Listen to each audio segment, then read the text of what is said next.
Okay, hi everybody. I'm Edward. I'm Edward Liu, and I'm the CEO and co-founder of StartitUp, and that's the ultimate startup guide. And it's based on the Lean Startup, and this is our first exclusive webinar, and this is the first of many more to come.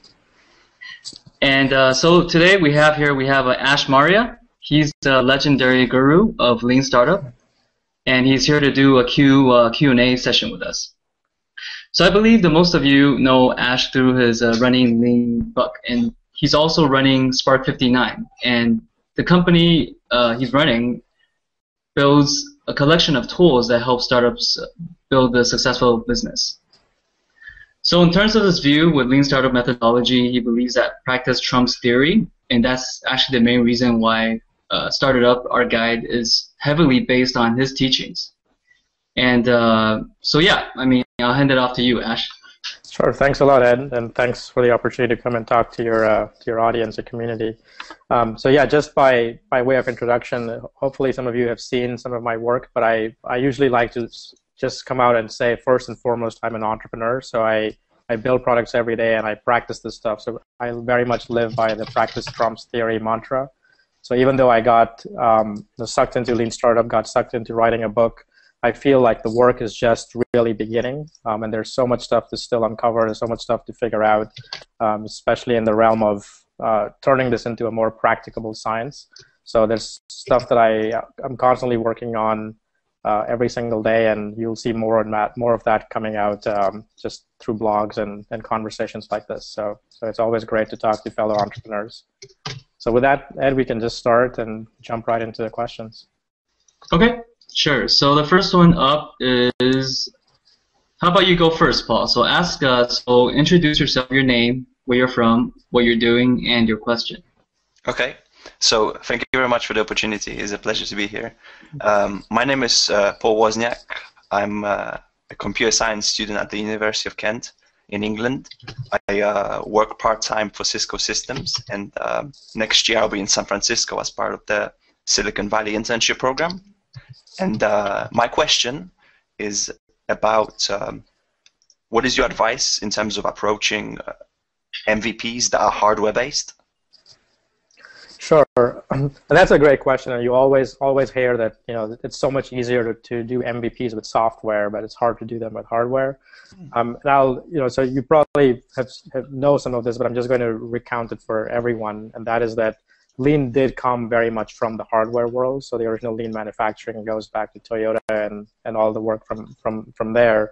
But from an MVP context, what I would say is that oftentimes people look at MVP as something being very cheap and fast, and that's not always the case. I will say that the goal is not to be cheap and fast, but the goal is to be cheaper and faster. So there are lots of great case studies that have started to come out. There was one that was done by Lit Motors in the last Lean Startup conference, and they were building this hybrid car, a hybrid motorcycle and a car, and that would be your ultimate kind of lean MVP. How do you build an MVP for this new concept car? And they very much started with similar practices, which is they started out with a video, and they would do some renderings with CAD and animation and try to demonstrate what was different about this vehicle compared to a car. It wasn't a car, it wasn't a motorcycle, it was kind of in between. So they started with things like that. But even when they went into manufacturing, they realized that in the manufacturing process, for instance, it takes about 6 tries to get the manufacturing perfect. And they didn't want to go and do a large-scale production. So using the small batch principle, they went out and hand-built a prototype. So their founder loved to build cars, and he built cars by hand. And so they built the first one by hand, and they created this virtual showroom where they invited their potential prospects, did the kind of problem solution interviews with them, and got pre-orders for this concept car, and they could test drive it, they could take it around.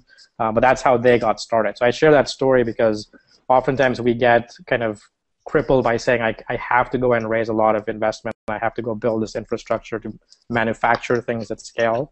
But there are these proxies, and it was not cheap for them to do a hand-built prototype, but it was definitely faster than trying to go through a manufacturing process and go through six design attempts to get the quality issues out. So I'm happy to jump into a specific hardware case that you might have, because this was just more a background concept.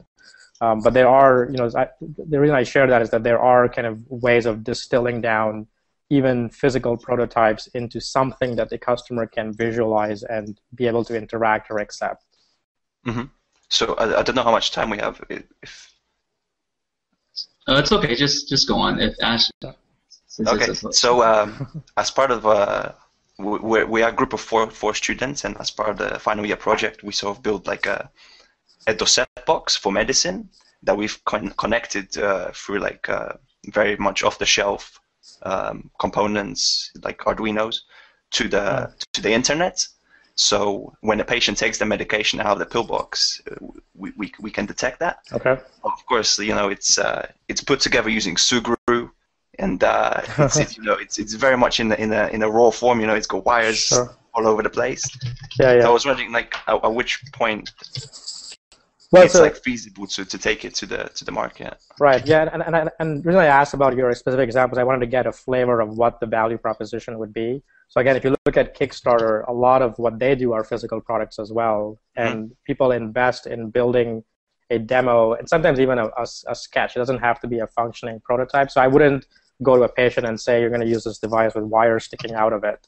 But you want to look at the finished story benefit, which is patients forget to take their medication and this one device, and you can even come up with a plastic prototype. But you're really the point that you want to make here is not convince the customer that this will work. You have to convince yourselves that it will work. You have to convince the customer that this will solve a problem for them, which is they forget to take medication. And with this nice package device, however you want to package it on the outside, I would start with that. And in the demo, be able to show how it works, maybe as an interface on the UI that will help them track. Maybe there's a SMS notification. I would kind of paint that story to them. And if you get people saying, hey, I want you to build this, then you get your validation to move to the next step. I see. No, that's great. Thank you very much. All right. It was great. Great question, Paul.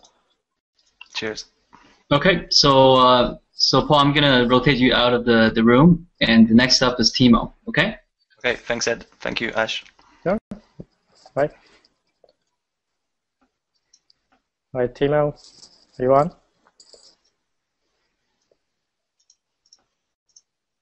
Timo? Are you there? I see his picture, though. Can you hear me okay? Yeah. Cool. So yeah, I'm gonna do the picture version, not the video version. So on the Wi-Fi here. So yeah, just briefly. So thanks for setting this up, Ed. I think it's great stuff what you're doing, and I'm heavily supporting it whenever I can. And Thank you. So Ash, I was with a seed fund in Europe before, and now I'm in San Francisco also on a seed fund, and so basically I'm a partner, one of the founding partners of that fund. And so whenever I have discussions with startups about where they are in terms of traction and validation and engagement, etc., most of them kind of push me the vanity side of the metrics, which is kind of annoying, right? Because it's the first thing that I'm going to ask them is like, seriously, man, do you think you're going to survive this meeting by pushing me vanity and not really talking about where you are for real? Sure. And so my question was really like, so have you like found good ways to support? I mean, what I want to do is really to support entrepreneurs in like helping them to present themselves in the best possible way when they don't have Pinterest type traction. So it's like really like the pre-product market fit part of it, and how they would present themselves in the best way given that, which is, I think obviously engagement is really important because it shows that you have something, etc. And the second part is like, once you kind of pass that point, so what do you see as the most important things for them to include when they talk to investors? So I just find that, as an investor, I don't really see this functioning. I think it's an immature It's an immature area, and I would really like to improve it, and like to hear what you think about it. Sure, and I think part of it is just clearly education. I find a lot of entrepreneurs, really want to tell the investor anything they need to, so they can go back to just building this product that they really want to build, because that's what they're most in love with. But part of it is just education, and as you said, most of the investment community has gotten pretty sophisticated, and they don't look at the vanity metrics. Show me the number of page views, no longer interesting. Show me engagement is the next question. So I think part of it is just asking those kinds of questions. And I do think that there are, so there's a kind of this new set of ways of thinking that I've begin to write about, and that is even teaching entrepreneurs to think about being able to demonstrate traction at smaller scale. If you really think about it, even the problem solution fit, the interview stages, is really a small version of the larger big picture. So oftentimes when I tell entrepreneurs to go pitch, it's important to kind of paint this big picture. And I'm a fan of the canvas, so I'll kind of encourage them to use a canvas and talk about the overarching problems and the customer segments and talk about the opportunity. And so this is the big picture. This is where we want to be. That's the finished story benefit. But then you kind of zoom into today and say, this is where we are today. We have a funnel, and ideally you've got a repeatable system. It's not that you went and talked to 10 people and most of them were friends and they told you they liked your product. It has to be something that's more repeatable. We went and talked to these companies. We have a way to reach 10 more companies like this in the next 3 months. And this is what we learned from them. And those conversations are really valuable.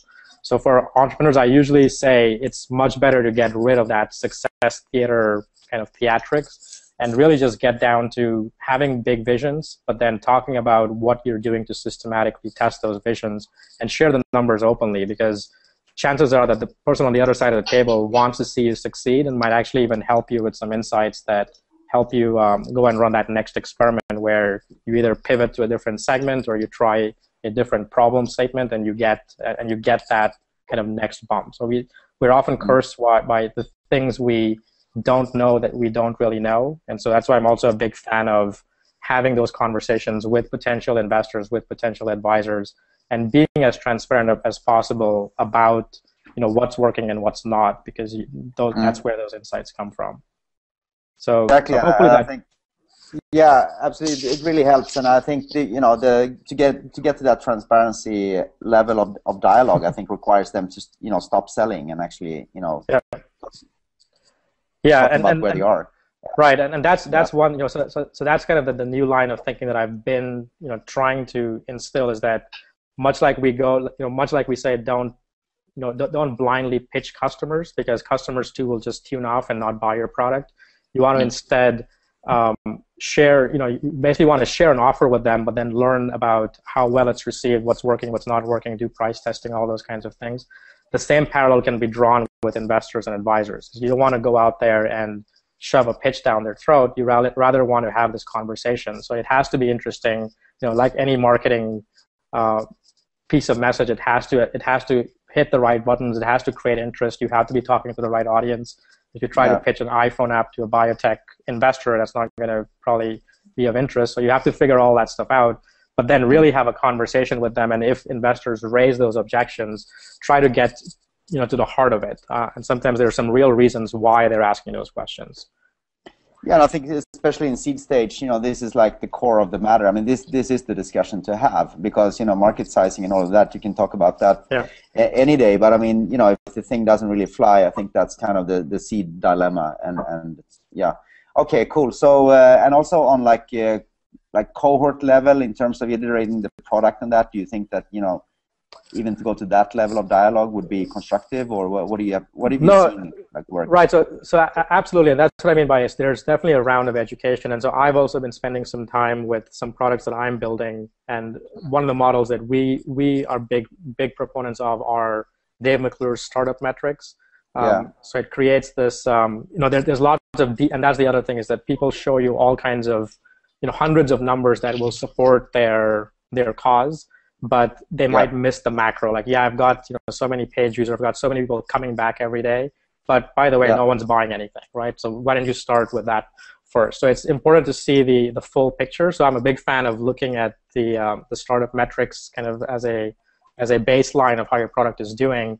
But the other side of it is measuring everything as a cohort, and that's where repeatability comes in. Because at the end of the day, it's not just getting 10 customers or 100 customers, but it's getting 10 customers a day or 100 customers a day. So that repeatability is an important thing to demonstrate as well, and that's where cohorts help. So you didn't just get tech crunched and got a little blip and try to raise funding. but rather you got tech crunched, and that created this momentum which you were able to sustain, and that's what's more interesting. So I definitely think that things are getting better, but it's just the process of people like you asking for those kinds of things, and then the entrepreneurs themselves getting sophisticated enough to where they can understand what investors really look for and be able to answer those. Yeah. Okay, cool, great, thanks a lot. All right, thanks, Timo. Okay, thank you, Timo. Okay, Matthew, you're up. Matthew? Matthew, you there? Yeah, can you hear me? Yeah. Okay, good. So, thanks for doing this also. This is awesome. Matthew Chung, San Jose, independent app developer, game developer. So my question is, how do you feel this applies to games? Because when I go and interview / talk to people about the concept, frequently I get the answer, well, I gotta play it. And even sometimes showing screenshots, I get a very similar kind of response. And of course, I'm trying to keep the build, measure, learn loop as tight as I possibly can. So what advice do you have for someone in my position? Yeah, so I'll share just some general thoughts on games, and then I'll share a case study on how there was one particular game, even though I'm not a gamer, I got excited by, and I'll tell you what that person did. But the first thing is that games are a lot like Hollywood movies, is that they are more desire-driven than they are problem-driven. So there is an underlying problem, is that whatever, we get bored, we want entertainment, but the desire trigger is higher. People want to play games because it makes them feel a certain way, and so it's a very emotional. There's an emotional side to it, and so very much so if we look at the parallels there with how Hollywood does kind of launches, they start with teasers, and so you have to have something enticing, something interesting, that's potentially different. So if you try to go and build another first shooter game, gamers will probably shoot you because they've played hundreds of those kinds of things already. They want some new twist to it. So that's kind of the first side of it, is that that tends to be more desire driven. As far as how you kind of find early adopters, so as with just the movies, Hollywood producers go into a pitching session where they get casting and they get funding, and the movie's not built yet. So they're able to do this oftentimes just verbally. They've got a big fat script, but nobody reads the script like a business plan. So they just go into these things, and they have high concept pitches, and they talk about how it's like this movie or that movie, it's going to be great, and they conceptually get the message across, and they get people to buy in. So it's the same kind of analog here, is that it is possible. So I was talking with one game developer. He started a company called Massive Damage, and I'm not much of a gamer, but I was an advisor to the accelerator he was at, and so over dinner I just asked him, what the game is about. And what he told me is it's a massive multiplayer game, which I understand. You played it on an iPhone, which is kind of interesting, and you kill zombies, right? And then he went on to show me some screenshots. And the thing that I immediately got and was very interesting was that at that moment in time in the restaurant, there could potentially be 3 or 4 other people in the restaurant or in that block that were playing the game, and you could bring them into your virtual world and fight these zombies. And so that became very interesting just from a gaming experiment or social experiment perspective. It was a very unique way of doing that at scale. And I'm more technical, so I immediately went to technical challenges of doing things like this. Other gamers would just think it's an awesome concept. But the point is that I wasn't a gamer, so I told him, this is very interesting. Are you looking for beta testers? He's like, oh no, I already have enough, because it was such an interesting concept that people were willing to give their email addresses to try out this game. And so what he was then, and he did this without building anything. So he had done some artwork, he had loaded onto his iPhone and was able to show you some screenshots. And then over time, they had a level that you could play. And that's how they got people to come in and test the game mechanics and make sure that people were getting the right, giving them the right feedback and getting the right play feel from the game. So I share that story because that's one way of of getting your message across. And an early adopter identification is one of the hardest things that anyone has to do, whether you're building video games or trying to sell to a B2B enterprise marketplace. It's trying to find that right champion on the other side who can piece together what you're trying to do, see how it's different, and get excited about it enough to want to engage with you further. Okay. So the lukewarm response of I need to play it, is that pretty much a negative then? Yeah. Like, So it sounds like you were immediately engaged with the concept, so you would be a yes. But then if someone were like kind of wishy-washy, is that pretty much a no and the experiment failed? Well, so I wouldn't go as far as saying the experiment failed, but I would go and say that and so this is something that I talk about more, and what I said in the last to Timo is that I look at problem solution fit as a smaller version of product market fit. So when you have product market fit, we don't ask the question, do we have product market fit? Because you can see it everywhere. People want your product. I would argue that you find the same thing, and having done these with some products, I've seen this firsthand to where I can say that it feels much the same way. Is you go into a conversation and you start to describe things, and the customer is immediately getting what you're saying because either they've tried this before or they get very excited by what you're saying. And when you see that excitement, that to me is that's really your early adopter.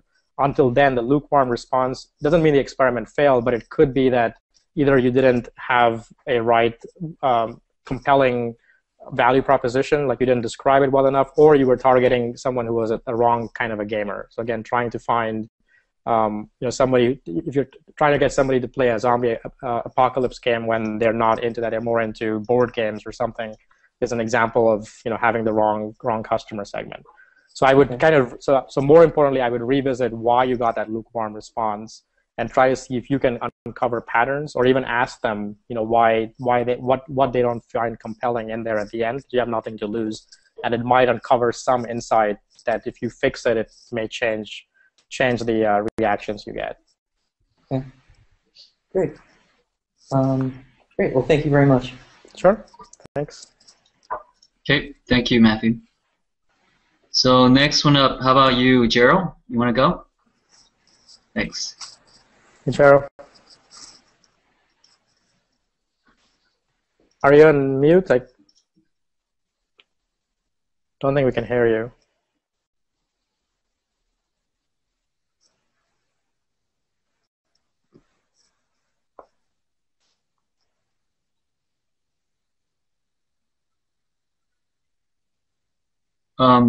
Gerald? Hey, hello. Oh, there you good. go. Good. All right. Sorry for this. Hey, my name is Gerald. I'm from Brazil. Thank you for giving us this opportunity. Here's my problem. I would say it's a really good problem. I just recently got some government funding for my project. Mm-hmm. So suddenly I have some resources, and I want to know better where to apply them. I initially did a very small MVP. So I haven't actually given it to a real customer, but just the government funding guys that they liked the project and they decided to fund it. Okay. My question is, where should I invest this project, these funds that I got initially on getting a prototype to real customers, or actually polishing my product a little bit more and then go after the market? Right, so you should probably be able to guess what I'm going to say, but so it's obviously going to be going after the real customers. It's if you want. So again, there's sometimes different games you play. So depending where you got the funding. So if there are specific, and that's just sometimes the games we have to play, is that if there is a particular expectation for you to build something and it needs to have a certain polish by a certain time frame, and you get more funding to go build what you have to do, sometimes you have to balance that. It's like when people enter a 10-week accelerator, they have to be prepared for demo day, which requires them to practice pitching, but at the same time, they also need to get customer validation, which is outside the building, one is inside the building. Sometimes those two are at odds, but you have to balance that out. But all things being equal, if I had been given a pool of resources and it was finite, and I had to pick between, building kind of the ideal product that I had in mind, or going out there and trying to get real customers to test out the MVP, or even I don't even have to necessarily put the MVP in their hands. I would start with the whole interviewing process, or even the mock-up process, and show them what we have. And if they say that's not good enough, try to figure out what is that minimum feature set that is good enough, and scope that out and try to make it as minimal as possible, and then use the resources to build that piece out. All right. So, do you think it's better to invest in marketing, or actually trying to catch the real customer and get some insight first, and then go after and build what I have? Right. And also, when you say marketing, it doesn't have to be large scale. So I'm not saying go out and get hundreds of customers. I don't know what the size of your how many customers you would really be attracting at the end. But I would say that even if you go out there and qualitatively get a handful of customers, you will just learn a lot by articulating the problem. So you were good enough to be able to articulate the problem to the gatekeepers of the funds, and they gave you investment. You want to be able to do the same thing with customers, be able to articulate from their perspective why this product should exist. And if you can get them to be engaged and ideally pay for your product or have a willingness to pay for your product, then that gives you will learn a lot in that process, and that gives you permission to then go build whatever that is that you promised in those conversations. So it doesn't have to be lots of marketing resources to go and scale out customer acquisition. It's really just going out and grabbing kind of at small scale a handful of customers and demonstrate that this is really something that will solve a problem for them. Awesome. Thank you. All right, sure. Okay. So next up, Lars. Thank you, Jero, by the way. Thank you, Jero. Hey, Lars. Lars, are you there?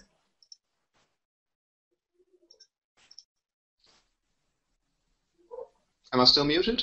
No. Okay. Nope. You're Hi Ed, hi Ash. Thanks for doing Hi. this hangout. I'm especially interested in how you can use lean principles for physical products. You had an anecdote at the beginning. Yeah. With this car and motorcycle stuff. Can you elaborate on that? Sure. So I would say that, again, it just comes down to no matter what product you're building, you want to put yourself in the customer's shoes and understand what value proposition you'll deliver to them. So what pain it is that you're solving, that's step one. So you want to make sure that you have enough of a, you have enough customers to where if you were to build this product, you would be able to build a business. So that's kind of the basic customer segmentation. You could do the fake door. Just yes, do rendering and then see if anyone cares. Yeah, so there are a lot of tactics for that. But I would say the second step, once you identify customers and their problems, is to figure out what is that smallest demo that you can build of the physical product. And that's where you were saying, so in Kickstarter, people create very elaborate demos, some have very simple demos. And the fidelity of the demo is always very much dependent on the customer segment. So some people, if you were selling to designers or photographers and you showed a really crappily designed product, they will just judge it on that value, on the face value. While if you went into an enterprise and they were more interested in improving productivity, there's some very horribly designed, non-aesthetic products. When I say horribly designed, I'll take that back and say they're not aesthetic, but they're designed for productivity. Functionality. And yeah, functionality, and they work perfectly, and people look over those things. So again, the fidelity of it is very much dependent by the customer segment. So oftentimes I say, once you identify that customer segment, go and look at what their tastes are. What kind of products do they consume? What kind of websites do they typically visit? And you can borrow a lot of their design tastes and kind of the feel of what your demo needs to do from there. Also, in terms of communication, I often like to share this story. I'm a WP Engine user. A friend of mine, Jason Cohen, started that company here in Austin. It's premium WordPress hosting. He pitched it to me verbally over lunch. It's like, if you want to get paid, if you want to get WordPress that doesn't go down, that's what I'm building. Do you want it? And that's it. And I asked him a few questions about why his would stay up and what problems he was solving, and that's it. That's all he had. That was his demo, right? Now, in other instances, people wouldn't need that. They would need elaborate videos, or they would need mock-ups. They would need drawings, different kinds of things. And again, it's very much dependent on your audience. If they can see what you're doing, if you were on Kickstarter and you were trying to sell a 3D printed product, you might just be able to say, I've got the specs, and once you buy this, you will be able to download the specs to print this and show a finished product, and that's all you would really need as a demo. In other cases, you would have to show a functioning product, how a customer would interact with it. Yeah, now there's some techniques how you can fake the function product. Can you build a non-functioning mockup and test that for usability? Sure. So even in the software world, we use a lot of well, I would say we use a lot of paper prototypes as well, where you just put screens and you have people kind of interact with it. And they're very useful exercises in getting to kind of uncovering the usabilities, the usability of product. There too, again, I'll say, sometimes those kinds of tests are very dependent on your customer segments. Some customer segments go for that. Others say, I don't have time. If you were trying to sell a medical device and you went into a hospital and say, I'm just going to fake the instrumentation for you, they'll say, get out right now, right? So again, it's very dependent on your customer segment. But there's a whole kind of body of techniques from smoke tests to those kinds of fake tests to go in and do those kinds of things. Yeah, but even that hospital example, it would be interesting how big the screen has to be and where the buttons should be. We have to test that before we build a functioning prototype. Sure. And now at the same time, you would have to have a hook first. So if you walked into a hospital and try to grab a doctor or a nurse and say, I want to show you this fake device, they're going to kick you out. That's what I meant. But if you went to them first and said, we are trying to solve this particular problem, and it was a big problem that they had, you then get permission to come and do those kinds of things with them, right? So initially, it's all about those initial conversations have to be the right level of kind of hook, and again, it all just goes down to that value proposition. Is if you can understand them and say, we know you have a problem, and and we know you spend a lot of time or money trying to solve this problem. We are trying to come at it this way, and we'd like to have the opportunity to work with you to put this into practice. Then you start to get that customer engagement, and you need that continuous feedback loop with customers, ideally, throughout the product development process. So whenever you make a change, it's great to kind of do a usability test with them and run it by them before spending otherwise risking having built the wrong thing. Okay, thank you. Sure. Thanks for the question. Okay, thanks. So next one up, how about, let's see.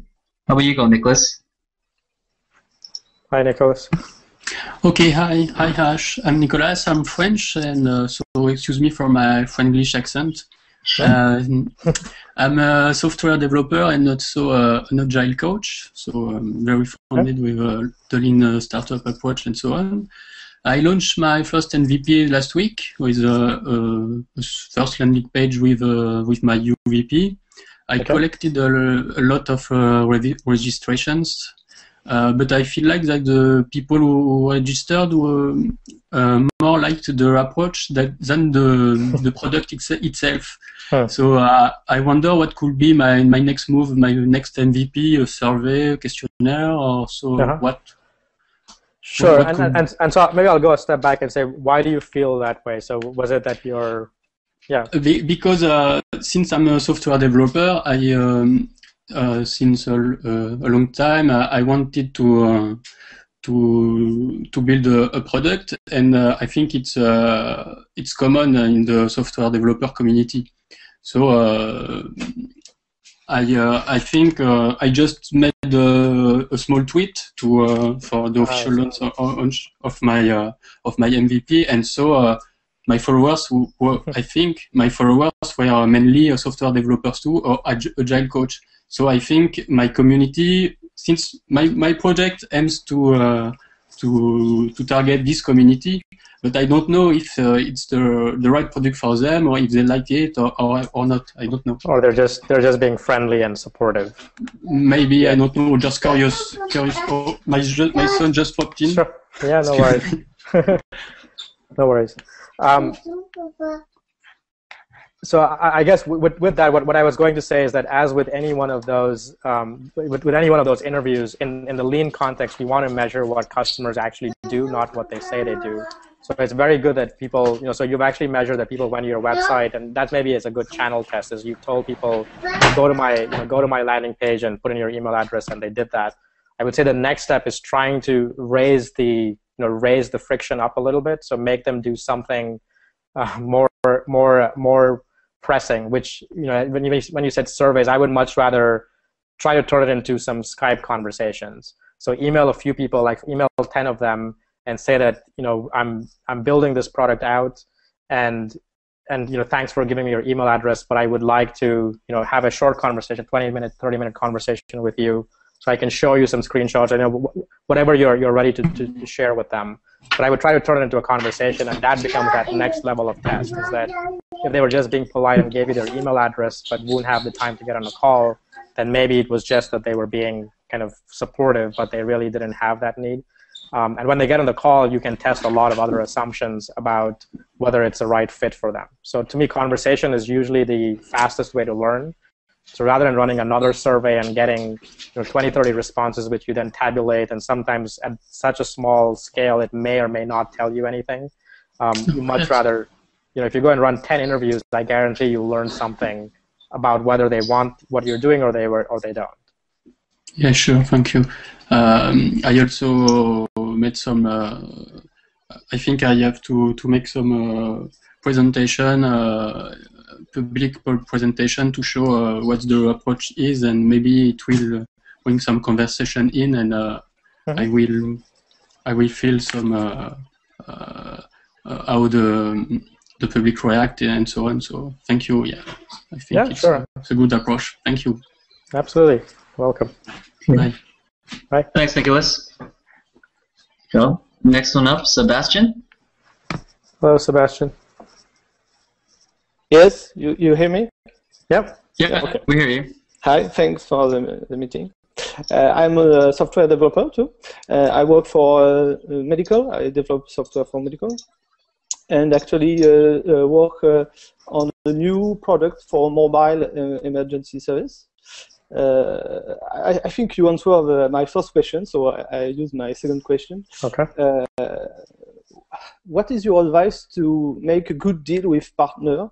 In my context, I need to have some 3G partner to have a network for communicating, and also distribute tablet. So I have to talk about Panasonic with Panasonic. So, how to make a good deal with this partner?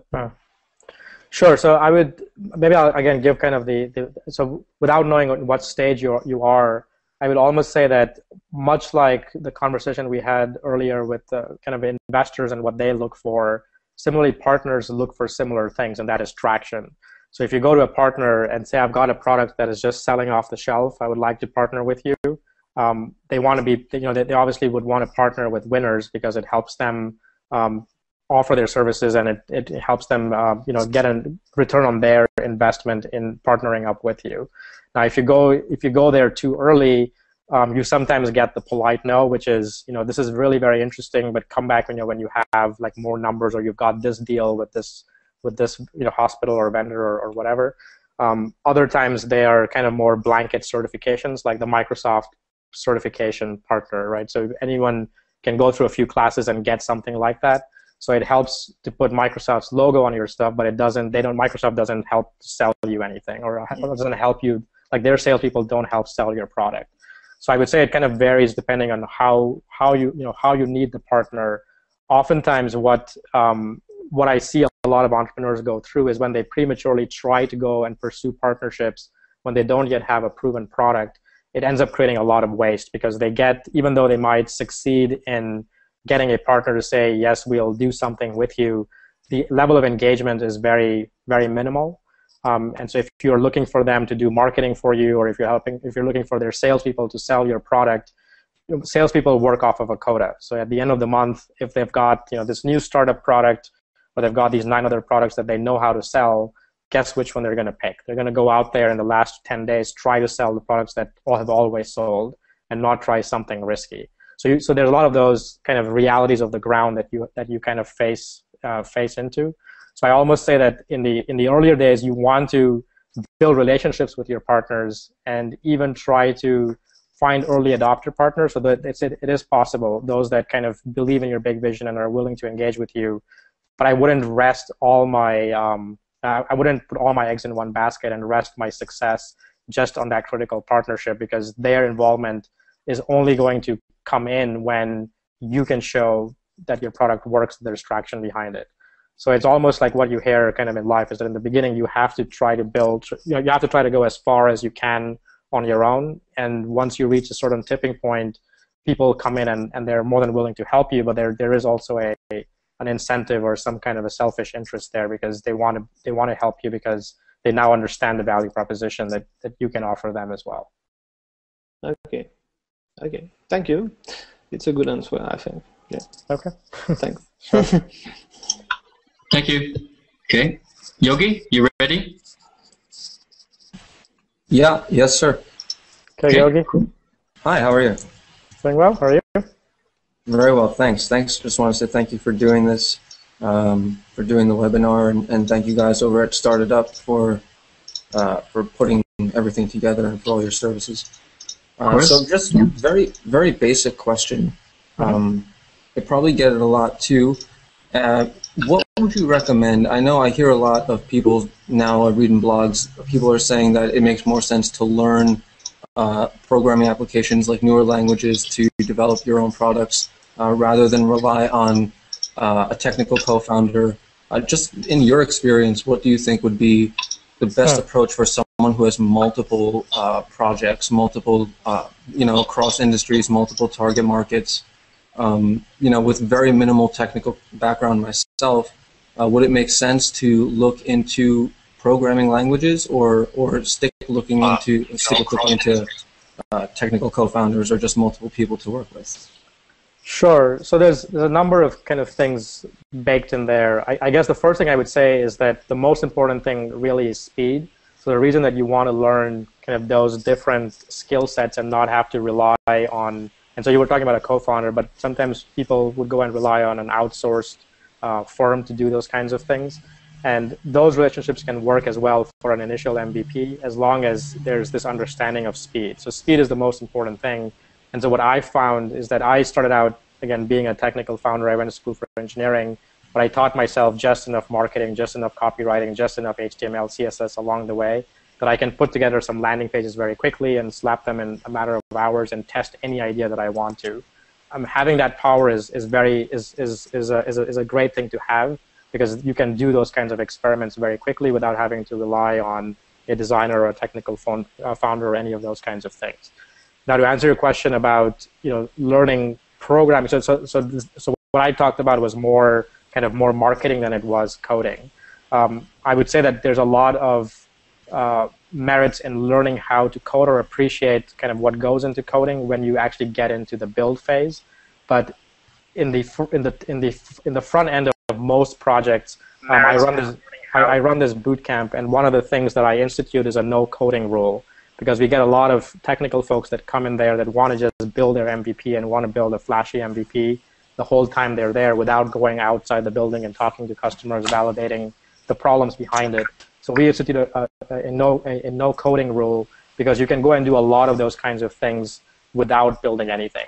So the advice that I would give you is, I would much rather push you towards using kind of those lower fidelity mock-ups, whether they're landing pages or some kind of video demos or even verbal demos, and try to demonstrate that this is a problem worth solving first, rather than building it or trying to learn how to build it yourself. You can go out, and I've done this with many products of my own, just using things like Illustrator mockups, using HTML mockups. You can go out and line up customers that even pay you money, because you've kind of nailed the problem for them, and they want to see this product build, that they are willing to kind of give you that strong signal. Once you have that, it makes the conversations with technical co-founders also a lot easier. So especially from the technical co-founder perspective, many people can easily freelance, they can easily go and do many other things, and so they always have to ask the question, why should I work with you? Because you have this idea, and I don't know if it's going to pan out, so are you going to pay me? And if not, why should I take this risk with you? So going out there and proving that you have a problem worth solving is probably the best thing you can do to validate both for yourself and for someone that you might bring in the future that this is something worth doing. Right, excellent. That makes a lot of sense. All right, great. Thank you. Thank you very much. Sure, Yogi. All right, thanks, Yogi. Thank you. So, Gregors, how do I pronounce your name? Gregors. Gregors, yeah. Is that how you pronounce it? Hey guys, let's stick to Greg. It's Hey. it's an English version of my name. That's a lot easier. Yeah, that the original is tricky. So, Ash, I wanted to ask you, what do you think about doing a research in the internet instead of doing customer interviews? As it's quite easy to, go through the forums, check what the people actually say themselves in the internet, and figure out what problems they have. And then, like using this knowledge, you can propose some solutions. You can make up some hypotheses. And what do you think about like validating them already with some sales pitches? So, for example, you can create some landing page, of course, basing on your research and talking about the problems you want to solve to the certain target group, and just, gaining some traffic to there and validating this solution already with some pre-orders or at least trying to make some sales.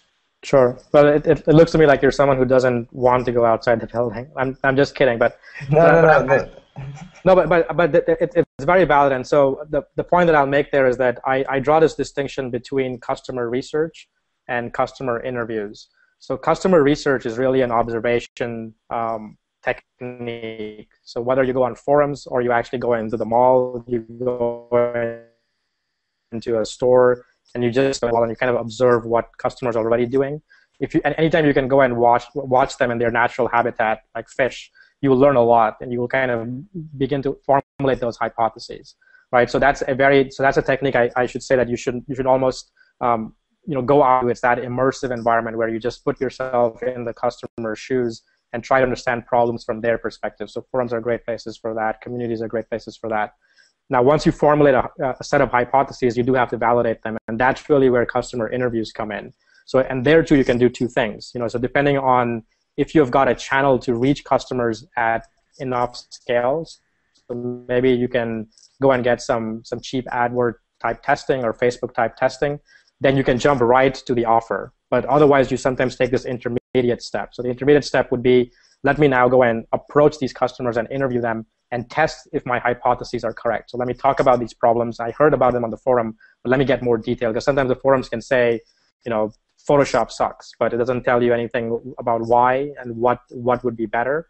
So you go into those conversations and you do more deeper kind of immersion to try to understand why is this problem bad, and what are you doing about it today? Like, are you buying something else today? Like, are you looking for something else? So the interviews can help you do that, and that's what the problem interviews would be about. But the solution interviews are really all about what you described, which is then creating an offer. So it's, here's my solution, here's what the MVP would look like, maybe a demo around it, a screenshot around it. Here's the value proposition. Photoshop doesn't work, but this product does because, and you're hitting the problem kind of on the head. And then here's what it will cost. So Photoshop costs $300. We're going to charge more because we're solving a much harder problem, or we're going to solve less because we're only solving a subset of the problem. Whatever that ends up being, that's the offer. You can present that offer in person. Again, the reason the reason that I tend to like to do qualitative tests even with offers that I put on a website, like if I was promoting a workshop, I still show it to a few people first, because the feedback I get, the objections I get is very conversational. People say, I don't like this, so why don't you like it? And they tell you. If you do a landing page test, people say, I don't like this in their heads. They leave and they don't click the button, but you don't know why they left. So sometimes combining the two things can lead to more faster learning. But in any case, you can definitely jump into the step of doing an offer and then measuring kind of engagement with that offer and seeing if it's enough to keep moving forward. Yeah, thank you for the answer. I usually try to make a mix of those two strategies, actually. So on one hand, I try to do some interviews, but I also try to put some landing page and, to check the reaction of the automatic traffic where I have no opportunity to actually talk to anybody. Right, and both, and I almost think a hybrid approach is almost always required, because if you do one or the other, so if you just go landing pages, you sometimes get stuck because, for the reason I said, is the metrics don't tell you why people are behaving a certain way, so you need to kind of break through that and create new hypotheses. So you get stuck there, and you start running a lot of A/B tests, but maybe don't get any big results. And if you just stick qualitative, sometimes if you're really trying to get thousands of people, eventually you fail to build the right channels and test the right channels. And so even though you get 10 people interested in your product, you hit a wall because you don't know how to get the next 100 or the next 1,000. So you almost have to, depending on the size of the customers, you kind of have to almost always take a hybrid approach. Yeah, okay. Thanks for the question. Thank you very much. Thank you very much, and Ed, thanks for inviting. Yeah. Yep. Thanks. Okay. How about Kevin? You want to go first? Manjeet, I'm sorry. So you go after Kevin, and Peter, you'll go after Manjeet. Cool. Okay. So I'm Kevin. You want me to go now? Yeah. Yeah. Go ahead. Go for it. Okay. Thanks, Ash, and everybody for putting this on. Question for you, kind of at a high level. And I think because you're so plugged into the Lean community, you'd probably be one of the best people to ask this question to. So can you give me maybe some context in the startup community for like last couple years, some Lean startup success stories? And just like what are a couple hot startups that I know about, because I'm paying attention to the startup community, and I don't even know that they're Lean disciples. Sure. Well, I guess that's a very simple answer because Eric has been doing a great job of showcasing all those case studies. So every one of his events would be a great place to get the hottest of the hottest startups to tell you. And I can do some name dropping here in a second.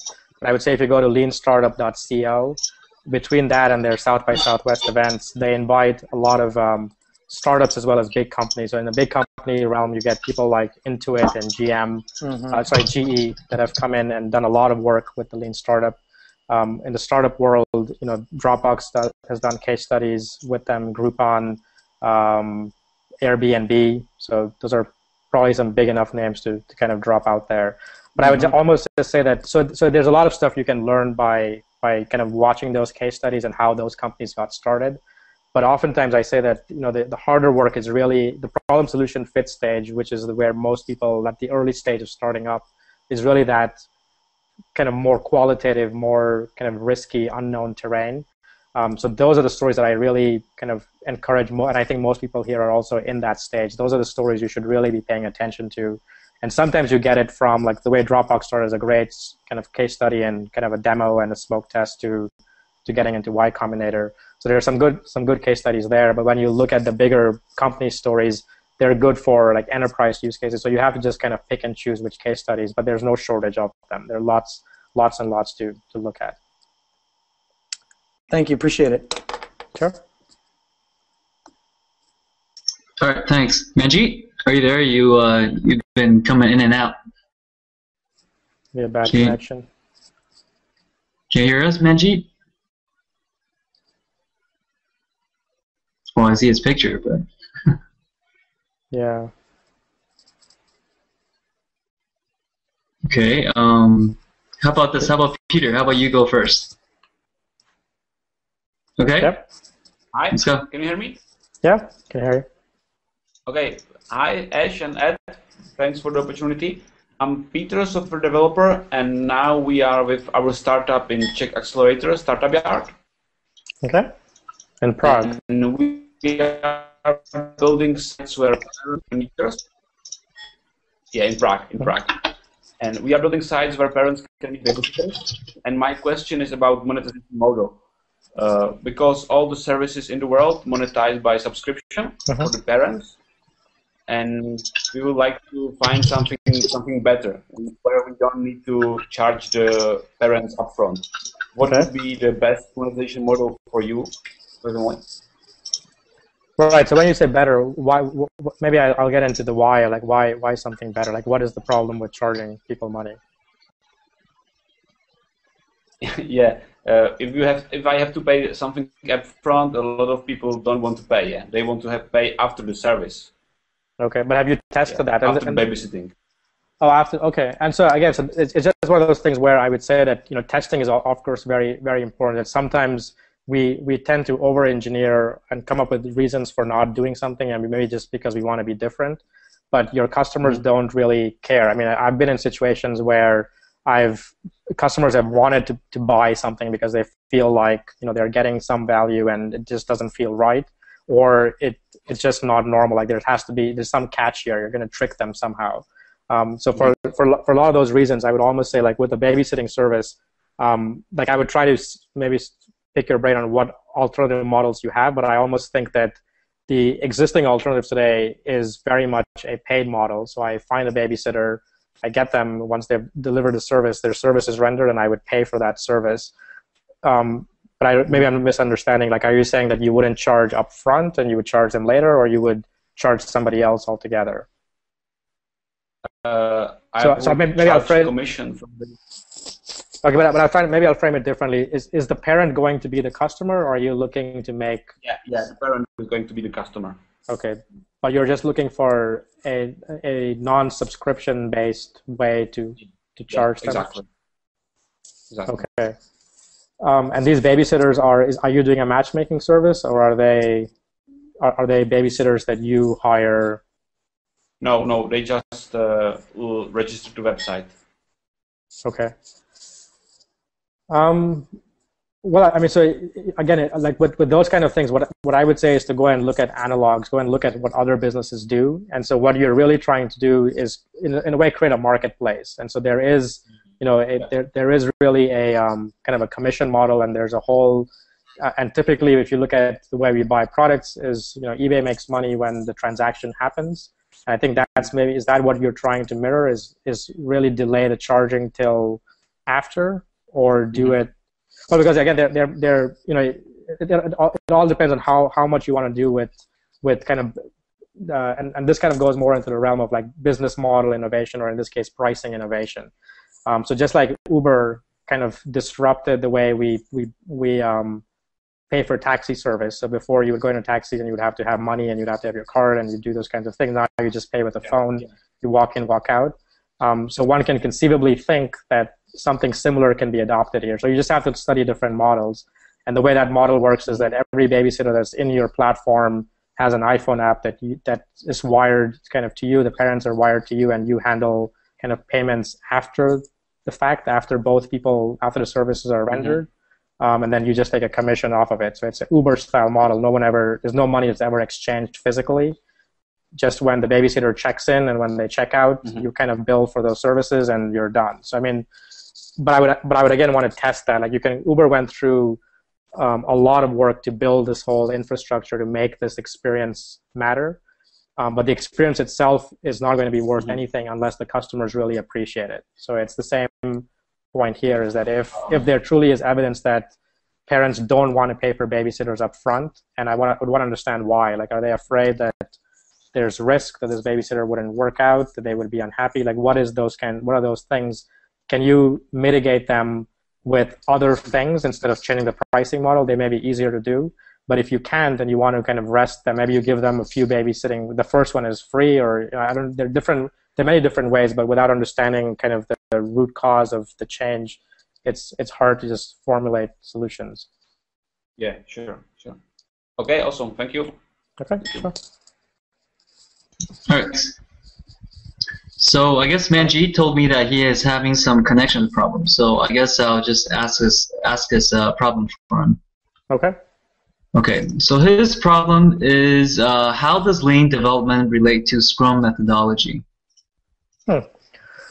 So I would say that at a very surface level, you can almost say Lean is kind of like Scrum Agile for business, and that's usually like a high concept pitch that some people throw out there.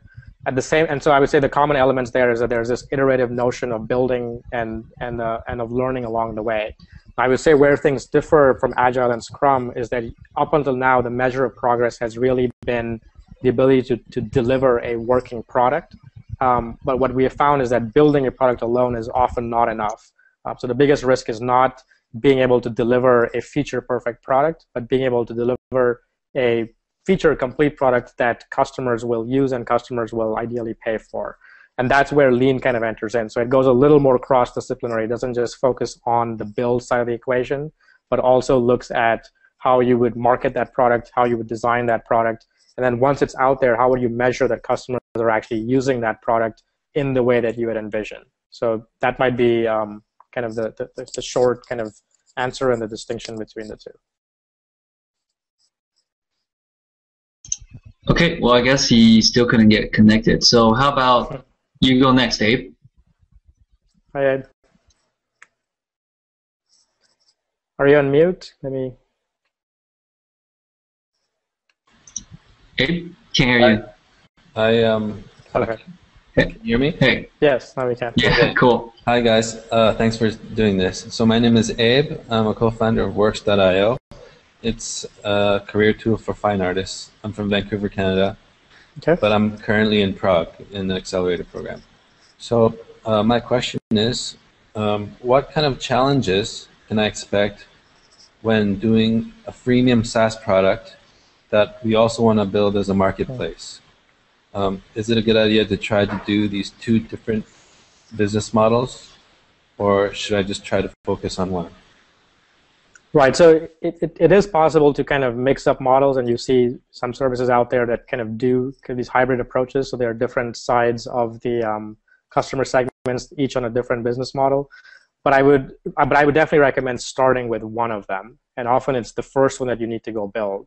So if you've got these, I think you said fine arts, or are they galleries, museums?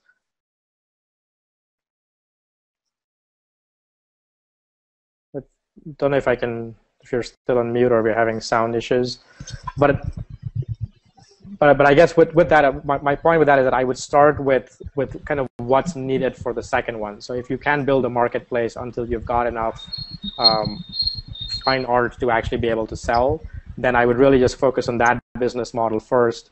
And if that works well, then I would consider kind of the secondary marketplace model to work. And if it ends up being the opposite, where you actually where there's more demand from people wanting to buy art, and you're helping solve a problem that the galleries can't sell them or distribute them to a larger audience, then you may want to start with one. But I would just recommend starting with one of those and then potentially considering layering on top. And when you try to do two things, it not only kind of spreads you thin, but just the metrics you would need to gauge which one is working better just become very, very complex and very complicated. Okay? Okay. Sure. Cool. Okay. All right. Okay. So how are we doing on the questions, Ed? So we still have, let me see, we still have a few more, but it seems like some people are having some technical difficulties with Hangout. So okay. I'm just going to read out their problems. I'm actually talking to them on chat, so they can't join, but I'll just read out the problems. Okay. So another question is from Joy Kennelly, and her question is, I'm creating an online travel community for women, which will include travel videos. I keep getting stuck with people who think I'm too content-driven, and developers think I can get by with a simple WordPress site, whereas others think I need something more built out. I just need some clarity. Okay? Okay. Well, so the clearest answer I can give you is that it doesn't matter what anyone thinks but your customers or your prospective customers. And if you don't get the expected results through them, then you either change those customers or you change what you're doing. And that's kind of the process that the lean methodology makes you go through. So definitely developers might be saying, go do WordPress things because they're easier, and there may be some merits to it. It seems like you're taking more of a content marketing route. I would almost say that understanding the mindset, it seems like your customers are women, and if there is content that they are engaging with, content marketing has worked in more than one in one company, has been attributed to more than one company's success. So it's a very effective way of building trust, of building relationships with potential prospects, future customers, which you then sell services to. So I don't think that there's a right or wrong answer. I would kind of peel the I would peel the layer back and start with what the customer is and what is it that they want. And the question I would be asking you is, how can you deliver value to them fastest? So if they want advice and they want a place to engage, I would start with content and try to build that up. Once you've got permission, you can then start layering products on top of it. If there's something more specific where they want to be able to book a certain kind of a travel, which they can find on competing sites, then it may just be that you go build that first. But again, it just comes down to understanding customers, understanding their top problems, and then distilling that to a value proposition, and then only focusing most of your initial attempts at delivering that one thing. So don't try to spread yourself too thin there. Okay, cool. And we are actually on time, so we have 2 more questions. So we'll just do 2 more. Sure. So the next one up is Frank Kuczynski. And his question is, what do you think of doing mini MVP interviews at a trade show or public event first, before you sit down with people for 20 minutes doing a one-on-one MVP interview? Well, so just from the sounds of it, every time I think of like trade shows or like big launches, the image of a big launch comes to mind, and you might even have smaller conversations at trade shows. But the big point there is that becomes an event. It's not something you can just go out and do tomorrow. So it has to be scheduled. It has to be planned. If you happen to be at a company that's constantly doing trade shows, it's a great place to go and test out new ideas. So by all means, do it. I would say the mechanics are no different. You would have a conversation with people on the trade show floor, much like you would have with them in person. What I would find though is that I wouldn't start with the trade show, all things being equal, because one, it typically has more costs associated. I've got to travel, I've got to set up a booth, I've got to schedule this, and I only have a finite window in time when I can talk to people, and usually they're very distracted. Maybe they'll have only 5 minutes to talk to me, maybe they'll have only 5 seconds to talk to me. So there are a lot of conditions that are out of your control. So again, if you happen to be in a trade show situation, by all means, you can start to do those kinds of things. But I find people to be in a lot more control when they're in the driving seat. So if you go out there and try to set up these conversations, you might find that it's easier to get the attention of people. Now, if your argument is that it's hard to get those interviews because people are just busy with work, and in a trade show they're more willing and more accessible, more approachable, then by all means, I don't see anything wrong with the approach. I just look at it, all things being equal, I would still want to be in control of setting the meeting than be at a trade show floor, or use that as the only way to do this. Cool. So last question from Rengi Salt. And his question is, how much of the prototype do you need to build in order to get valid feedback? I know I will get more positive results if it has some fancy graphics, whereas it will look and feel worse than it actually is if it's not designed properly. Sure. So this kind of segue, or kind of overlaps with something I'd answered early on about the fidelity of the mockup or the demo. And I would say that it's not necessarily true that the more polish it has, the better feedback you'll get, because there is a point of diminishing returns. So I'll use that WP Engine example again. Had Jason gone to try to build a mockup, he would just show me WordPress, because they're pretty much a hosting provider, and he wouldn't be able to show me a demo. And he could try to build, technically he could try to build a video and say, you go through these steps, or you try to build a flowchart of how I would be onboarded onto their system, but it would have added no additional value to me. I got the message from his verbal description.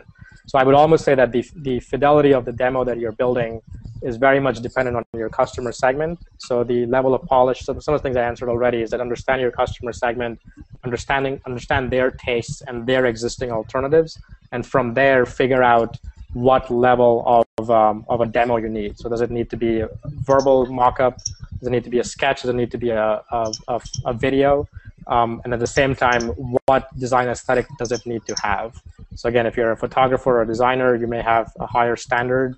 And if you're not, there may be a lower standard, but you can glean that by looking at what existing products they're using. Okay, cool, and that's the end of it. Thank you very, very much, Ash. Is there any last word you'd like to say to our session? No, I would just say this was a lot of fun, and we should find ways to do more of this. And there were lots of great questions here. I can see a lot of practitioners in your community, so that's very encouraging to see. And I'll end by kind of what I said at the beginning, is that there is no kind of prescriptive process here, but there are some clear principles that if you apply, what we are really trying to do here is accelerate learning about our businesses, and we're trying to build repeatable, scalable businesses. So again, it's not just going out there and trying to interview a handful of people and then being done and start building for the next 6 months, but really getting into the habit of turning this into a repeatable process where you can at will be able to bring customers in even at scale. So companies like Facebook and Google do this all the time, where they run lots and lots of qualitative tests before we see any of their new features.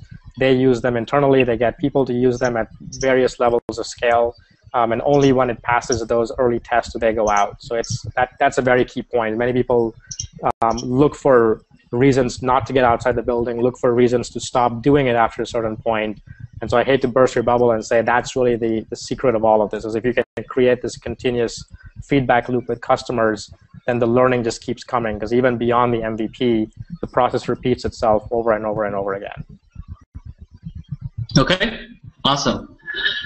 I really enjoyed the session today too. So I guess thank you all for joining us. And my email is ed@startitup.co, and I'm always here to help.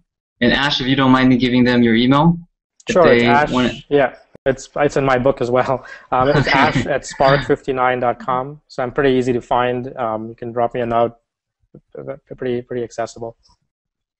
Okay, cool. All right. Thanks a lot, guys. All right. Thanks.